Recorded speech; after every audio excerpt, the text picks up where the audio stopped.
So,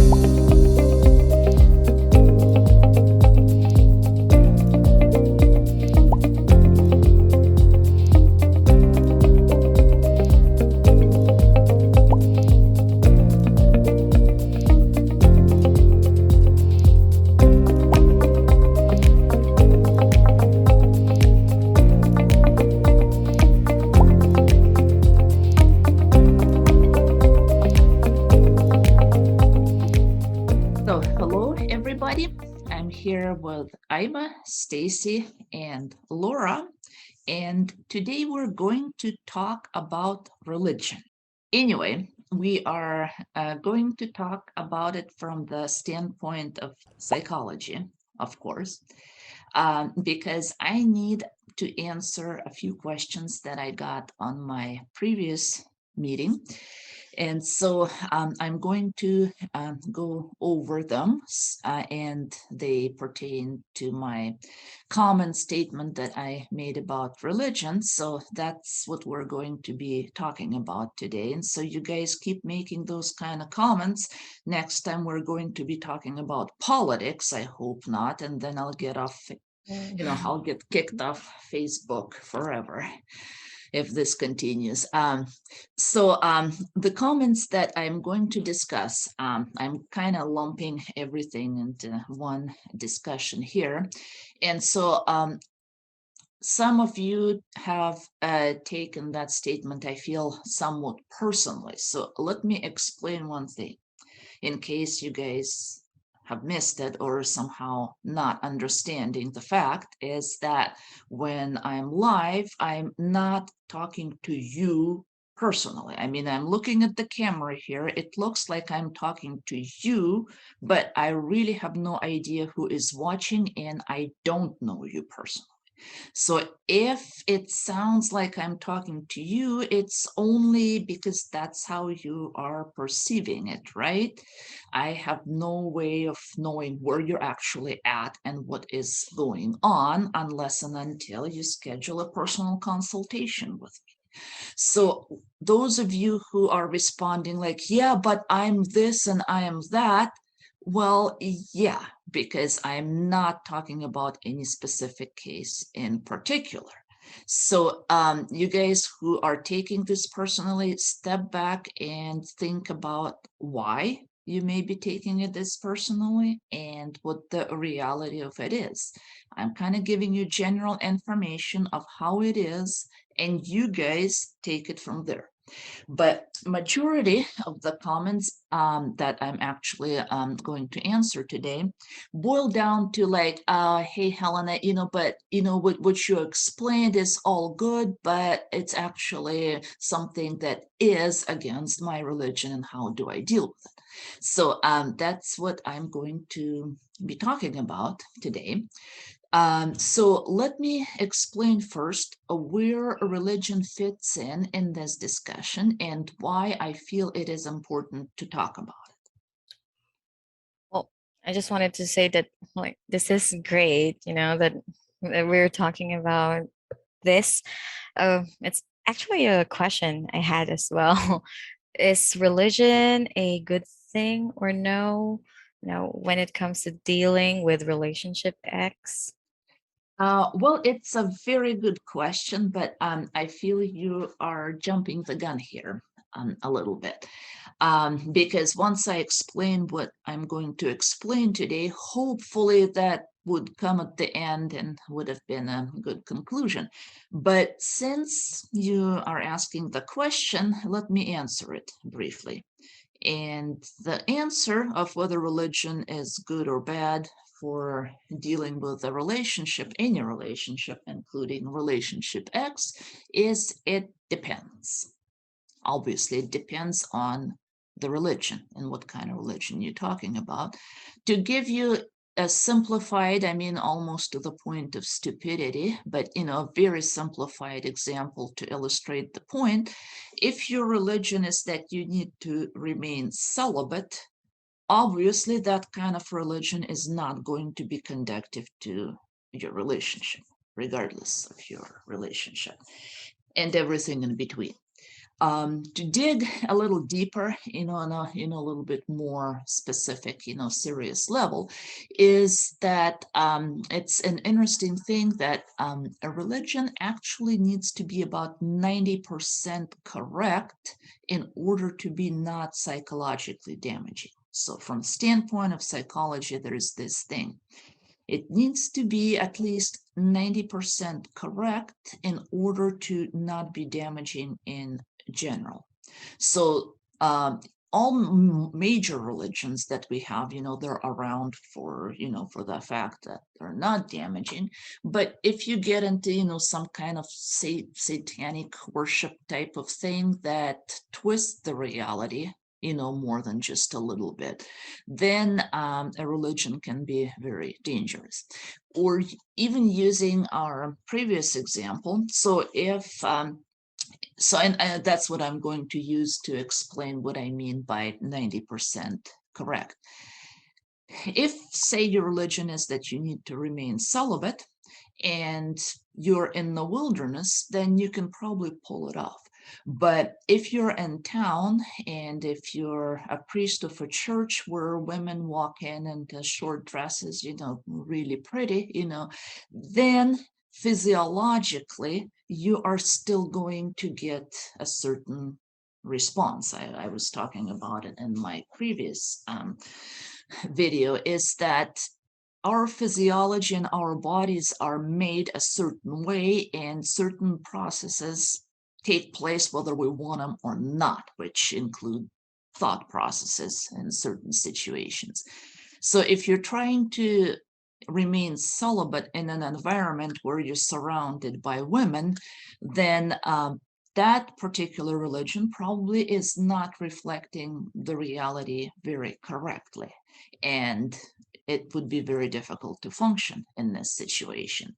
And you're probably not going to be able to do so because nature is going to take its course one way or the other unless you remove yourself from that environment.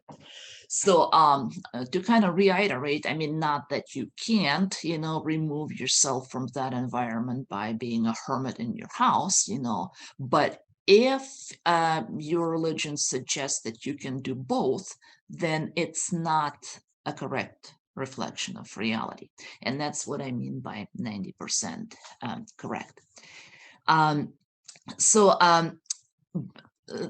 especially that, now going back to answering our question, this is where this preliminary discussion is good to include before I go to the specifics of how it plays in relationships, especially in relationship X. So let's go over religion in general. Religions are egregores. If you guys haven't seen any of the previous videos, I will briefly explain that an egregore is kind of like a spirit of public opinion. It's something that will determine your thinking depending who you are with and where you're with, where you're, where you are, who you are with and where you are. The example that I usually give when it comes to that is that you are going to be acting and oftentimes thinking differently depending if you're with your friends in a fun environment as opposed if you are with your superiors at work. Your demeanor changes, your thought process changes, and oftentimes even your opinions change depending on those things. So those are egregores. So religion is one of those kind of like overseeing, dominating energies, but as opposed to egregores of when you're with your superiors or with your friends at a club, there are three distinct differences about them.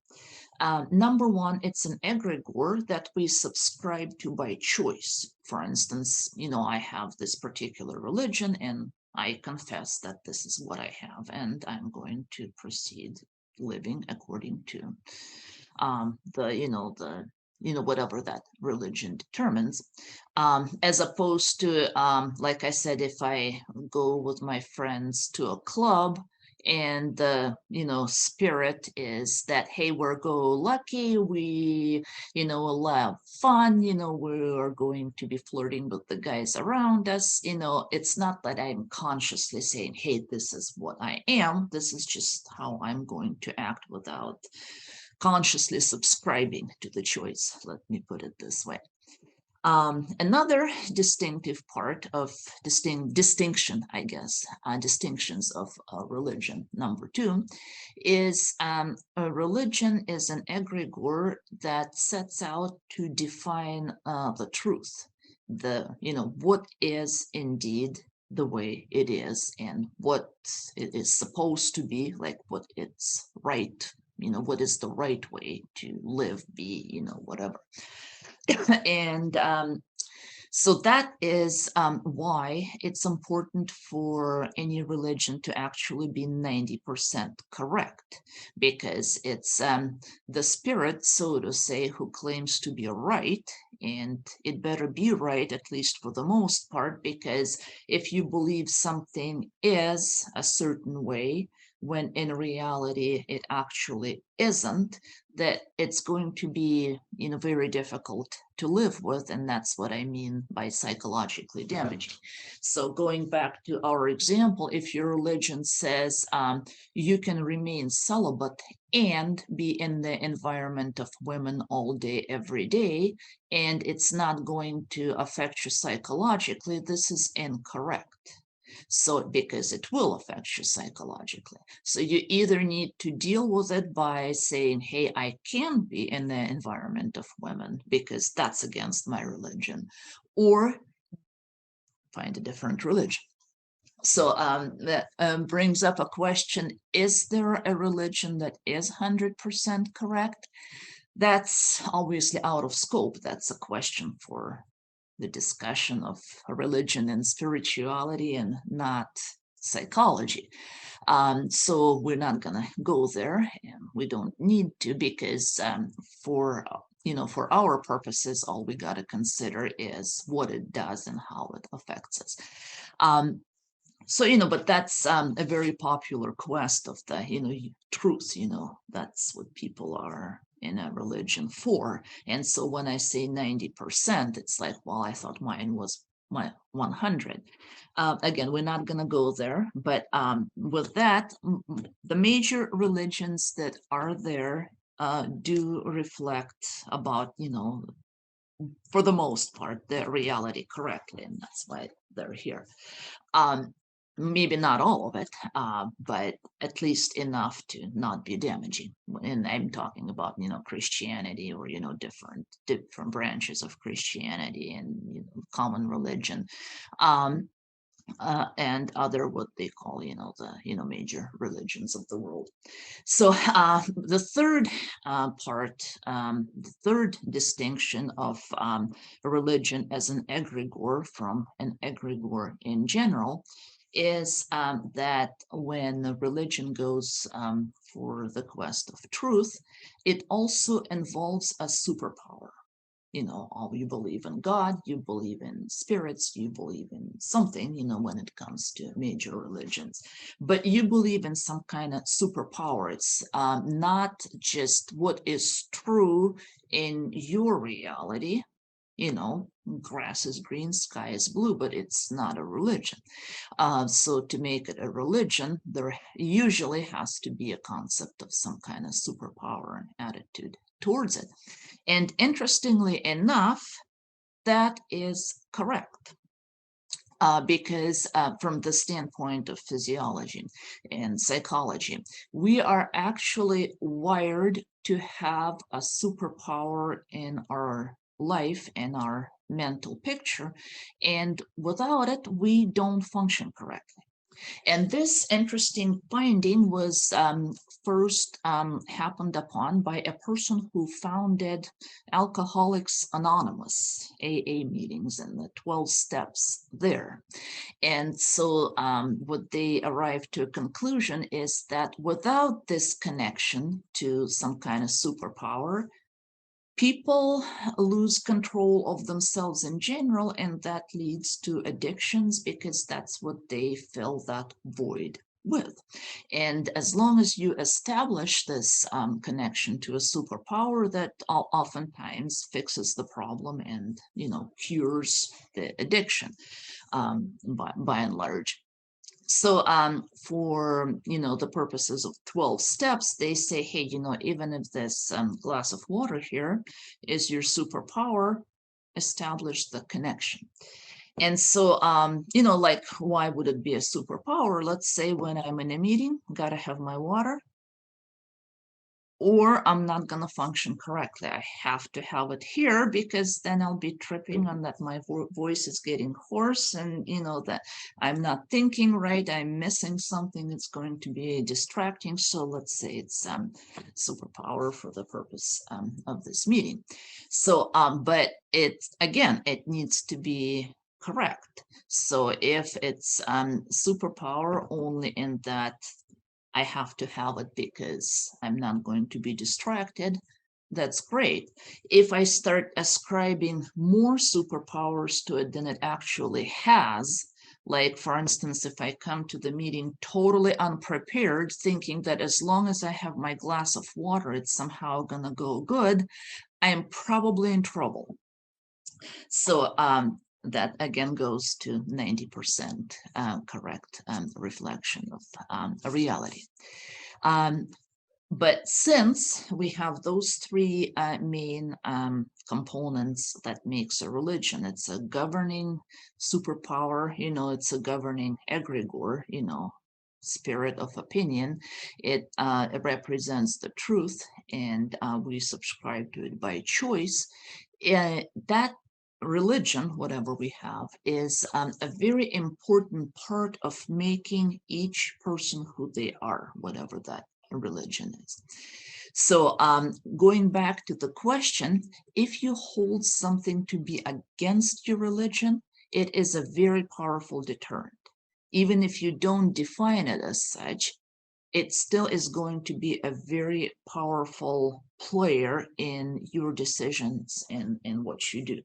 To give you an example, say, if my religion is to have a glass of water, and I have a boss who thinks that electronics and water don't mix and that I shouldn't have my water here, it's going to cause frictions. It's going to have an effect because, like, if for instance I have to somehow subdue to that and not have it, and it's very distracting to me to not, because I'm going to be thinking about it, then it's going to have its consequences. Well, in a relationship, when it's an all day, everyday thing, let's say you're with a control freak who says, hey, even if you're at the office, I will not let you have this water here.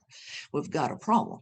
Or, on a more general example, if we have a person who is an atheist and a person who is a very passionate believer, that marriage is going to have problems, because even if it's not a relationship X, it's going to be very difficult to reconcile those two together for any prolonged period of time once infatuation wears off, because usually starts, they both can't believe that the other person's so different, they can't possibly believe that that's how they are. It kindles a lot of interest. But when it comes to getting past the infatuation and actually having a feeling, then that is going to mess things up.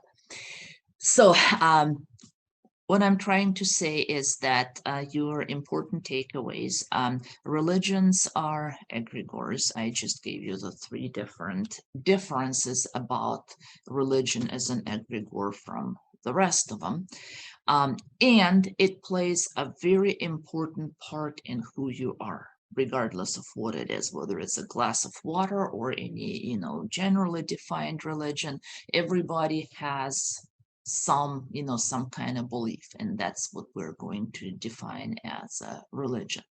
So back to the question of what I was talking about in the last video, in the last meeting.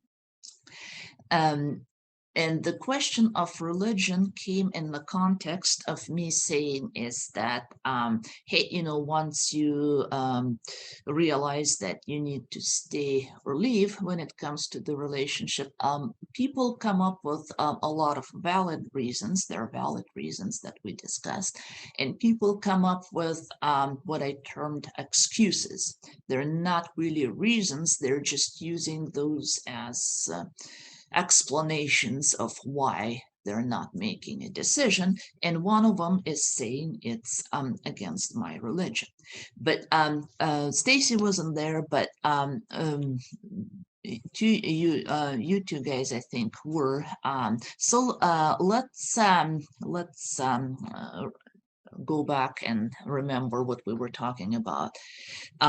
Let's see what you guys remember. I'm Yeah, I think what you were trying to explain that time is that we need to make a decision whether to stay or leave immediately upon diagnosing our relationship as relationship X.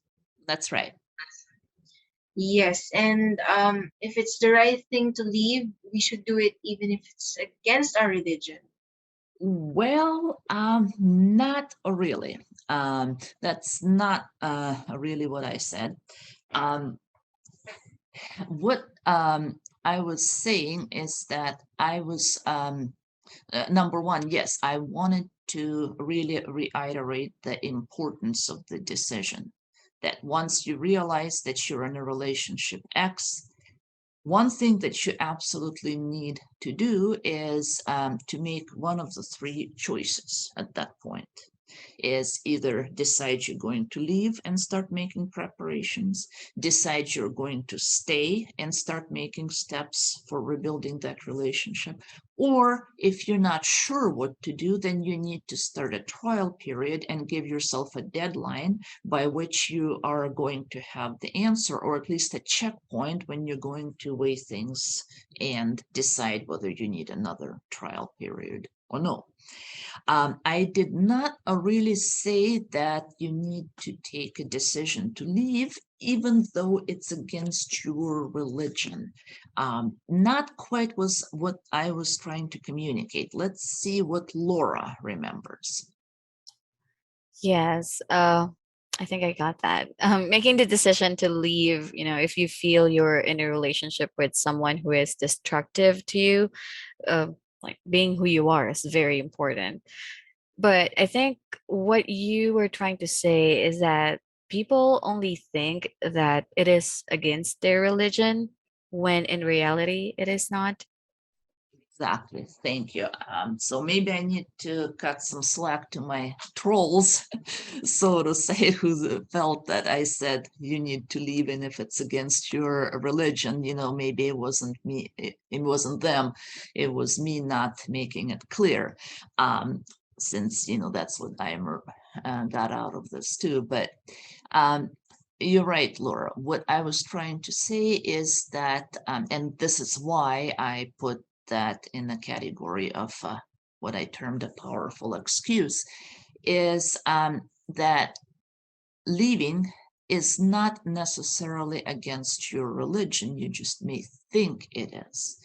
Um, and that's where I was encouraging people to really sit down and do thinking and have a powwow with yourself and examine the situation, whether it is or it isn't. Because again, taking all major religions, most of them, all of them, as a matter of fact, do have provisions for leaving a relationship in a situation that is exceptional. For example, if you're, like for even just a common idea, if you're married to a psychopath that is mentally and physically abusive, there is really no reason for why you would be staying in that relationship, and any kind of religion backing up a relationship where you may end up dead by a psychopath. So when we're talking about relationship X, it's kind of just, a couple notches, sometimes, more notches than sometimes more than others, in terms of the number of notches down from a psychopath. But psychopath is basically a personality X taken to a very, to the very extreme of it. So when you're in a relationship with a personality X person, you're kind of talking about the same mental makeup, but they have certain boundaries that they don't cross, thankfully. But it's still kind of in that direction. And if that sounds shocking to most of you guys, consider that, factually, that's true. That's what it is. That, maybe the person you're married with, or in a relationship with is very, mild, in a psychopath spectrum, and he would never do you any harm, which, is true for, a lot of these relationships. But because it's the same type of personality, it's bound to have its problems. And the reason I'm reiterating this is because it's very, very important to realize what you're dealing with and deal with it accordingly. With that said, about 2/3, I'd say, of my clients who decide to stay in a relationship, stay, not leave. They make the choice to stay, and they want help staying in the relationship.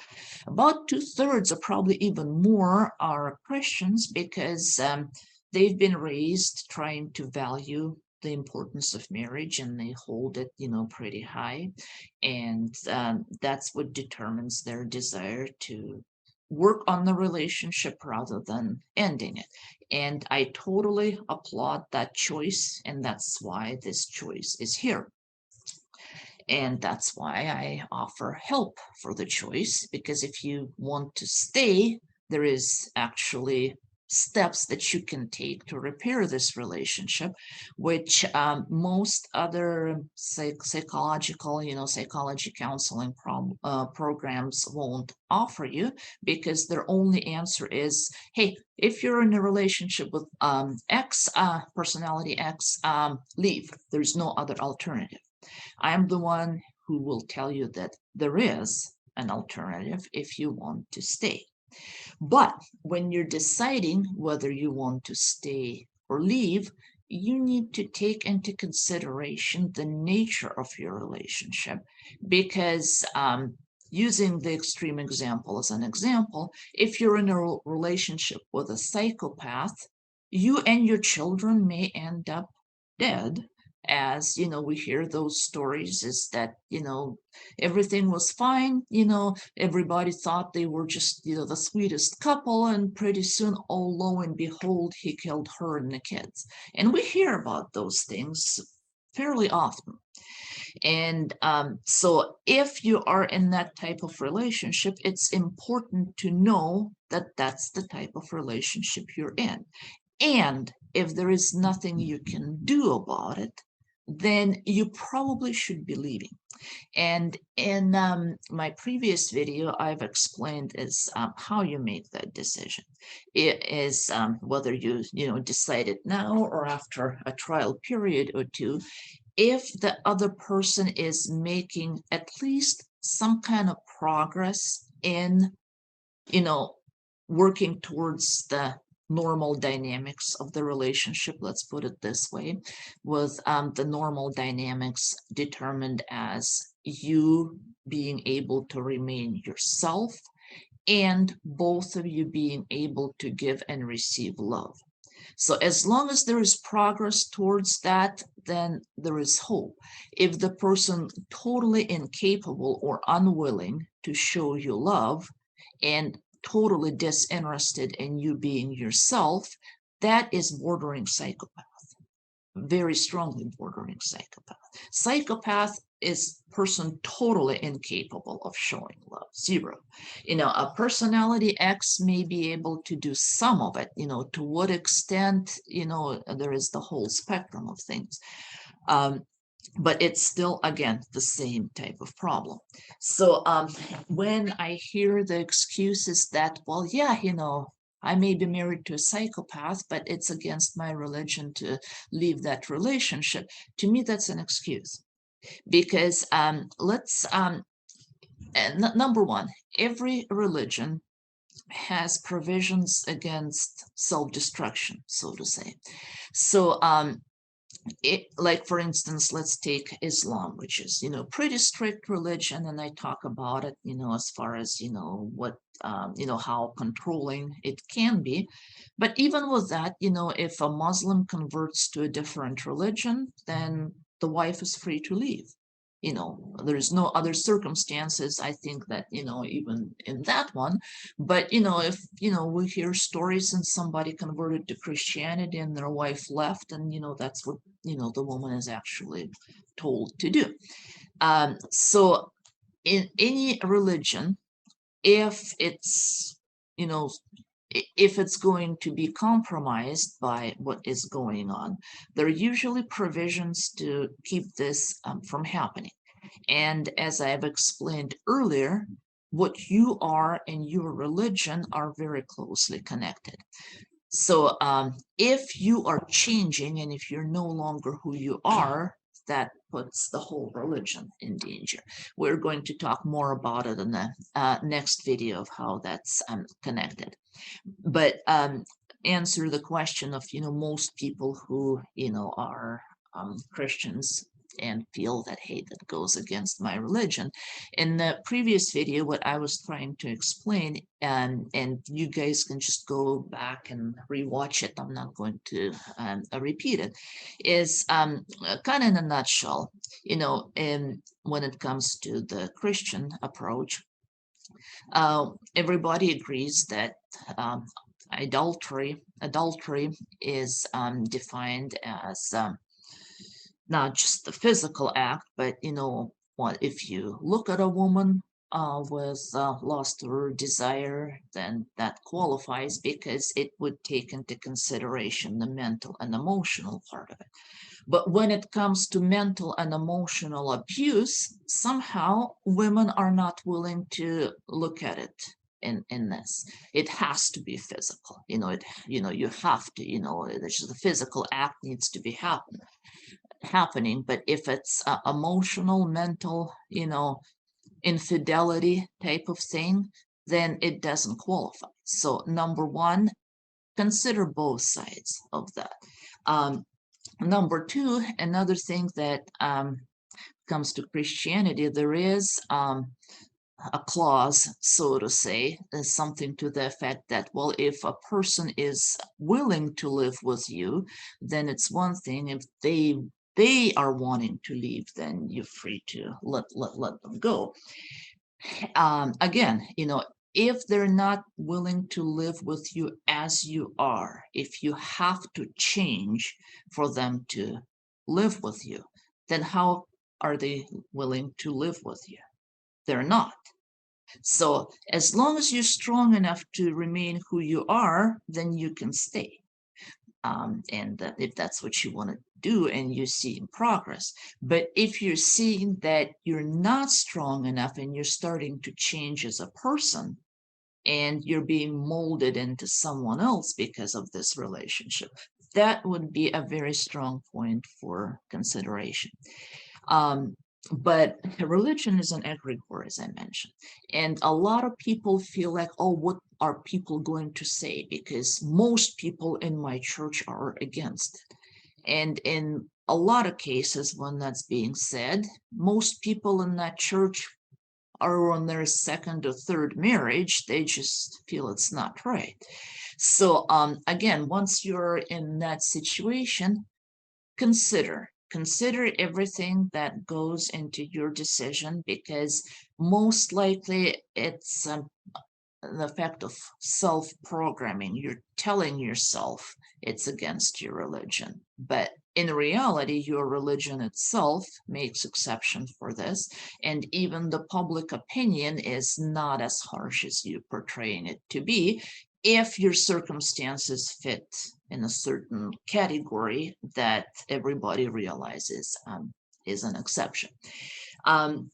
So that is kind of a very long-winded answer to you guys' question, is that, well, this is really against my religion and I really can't.